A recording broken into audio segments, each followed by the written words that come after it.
यहाँ क्यों सो रहा है? सो नहीं रहा, बेहोश है।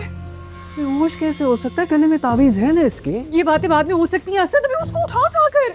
अकेला किस तरह उठाऊंगा, वो इतना भारी है। असद, अब टंगेज चाचा जल्दी से आए। असद सुबह हो गई है, प्लीज डॉक्टर को फोन करो, मेरा दिल बैठा जा रहा है। यार मैंने तो मुंह के ऊपर पानी की चंडे भी मार दिए हैं, हाथ से भी चंडे फेर दिए, इतना झंझोड़ भी दिए। ये कैसी बेहोशी जो ख़त्म ही नहीं हो रही। इसीलिए तो कह रही हूँ डॉक्टर को कॉल करो। क्या पता गिरते हुए सीढ़ी से टकरा गया और सर पे चोट लगी हो। मुझे लगता है हमें एम्बुलेंस को बुलाना चाहिए।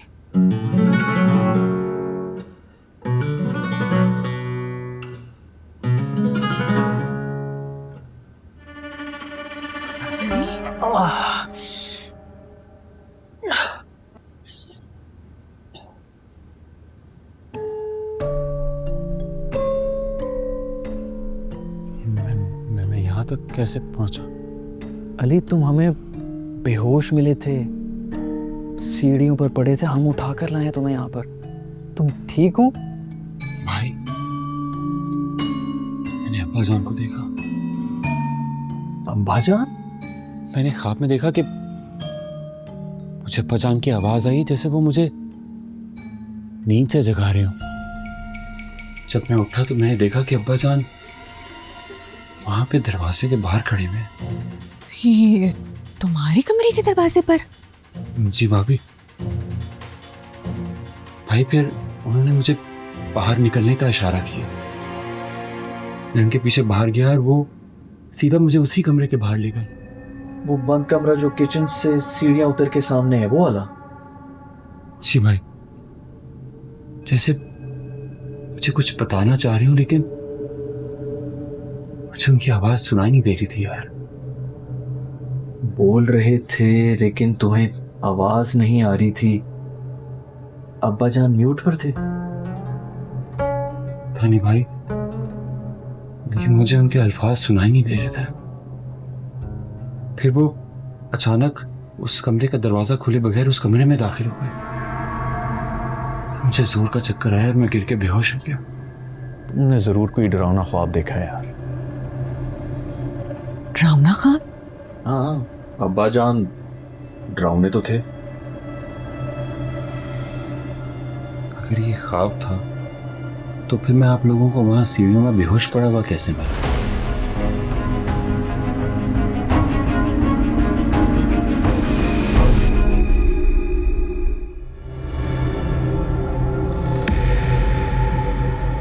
अली जी भाई, क्या हो गया यार?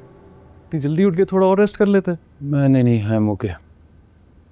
भाई आपको कभी ख्याल नहीं आया कि हमें इस कमरे को खोल के देखना चाहिए? क्या ज़रूरत है यार अली, ज़ारा ठीक ही कहती है ना, जितना इस्तेमाल में है उतना ही घर यूज़ किया जाए यार। ऐसी ही हवेली इतनी बड़ी है, इसको खोल लिया ना तो इसकी भी सफाई करनी पड़ेगी। चंगेज चाचा पे बहुत लोड है। लेकिन यार कोई तो वजह होगी इस कमरे के बंद होने की।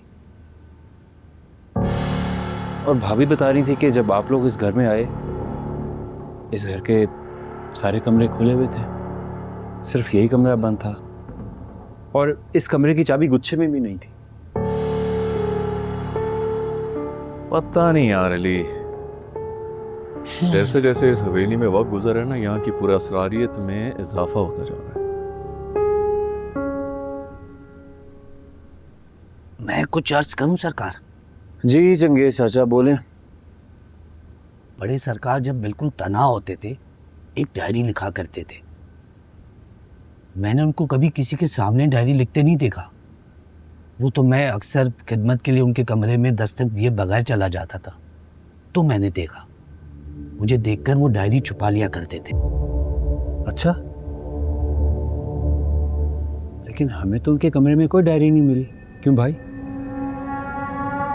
सच पूछो तो हम तो इतनी जल्दी में यहाँ पर आए हैं, ध्यान भी नहीं दिया, बस कपड़े डाले बैग में और इस हवेली में आ गए। अब्बा जी का कमरा तो जूं का तूं वैसा ही है। लगता है मुझे इस्लामाबाद वाले घर पे जाके देखना पड़ेगा। जिधर भी जाना है चले जाओ यार, मैं तो ज़ारा को यहाँ अकेला छोड़ के ऑफिस भी नहीं जा सकता। वो कह रही कि जब जॉब करनी ही नहीं है तो क्या ज़रूरत है ऑफिस जाने की। 1 मिनट नहीं रह सकती वो इस हवेली में, फिर भी बज़िद है कि यहीं रहना है। भाई इस हवेली में रहने के लिए ना हमें इस हवेली के बारे में जानना पड़ेगा। पता नहीं अब्बा ने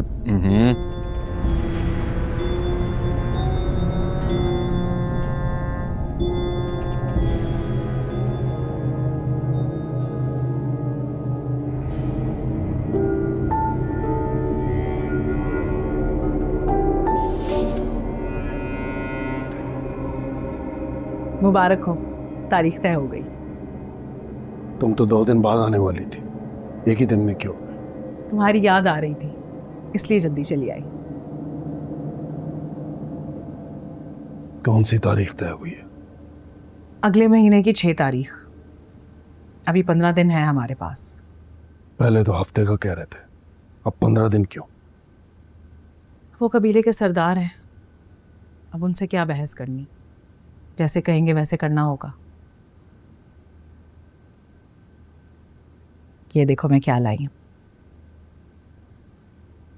ये क्या है? जाजिम की माँ ने गिफ्ट दिया है, 12 बिच्छुओं के जहर से बना असली देसी आजमूदा जहर। वो बुद्धा खबीस 24 घंटे पढ़ पढ़ कर इधर उधर घूमता रहता है, सारे रास्ते बंद कर दिए, कुछ कर ही नहीं पाता मैं। अब तुम्हें कुछ करने की जरूरत नहीं है। अब जो भी करूंगी मैं करूंगी। आज रात इनके खाने में ये जहर मिला दूंगी, सुबह सब के सब मुर्दा पाए जाएंगे। एक साथ सबका काम तमाम।